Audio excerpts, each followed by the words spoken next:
как бы доктор вам не ответил, да, то есть сторонники, которые скажут, пусть пациент лежит, так всем спокойнее, да, есть сторонники, которые скажут, лучше всего активно, ребенок сам вам покажет, что ему нужно, да, то есть если ребенку плохо, если у него повысилась температура, если у него выраженная слабость, вялость, дискомфорт, он и сам не будет бегать и прыгать. Если ребенок себя нормально чувствует, то он будет вести свой нормальный образ жизни. Если ребенок все-таки слабый, да, он плохо себя чувствует и находится в постели, мы должны следить за тем, чтобы головной конец ребенка был приподнятый, да, чтобы длительно не находился в одном положении или на одном боку.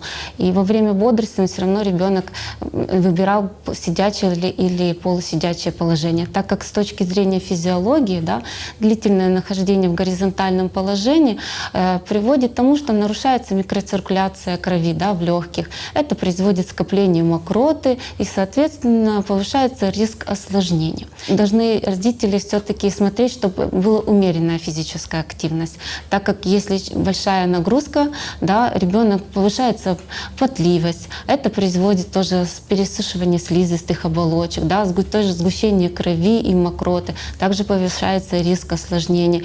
И во время физической нагрузки повышается теплопродукция ребенка, а вследствие этого может повыситься температура. Поэтому все смотрим по состоянию ребенка. Выбрал постельный режим, пусть так и будет, да, но придерживаемся к правилам. Если ребенок все-таки активный, мы это приветствуем, но активность должна быть умеренная. Такой ребенок может и должен выходить на улицу гулять. Да, вы с ним должны гулять где-то в сторонке, чтобы не подвергать опасности других людей, но при этом, кстати, кашель может усиливаться на улице за счет разности влажности и температуры.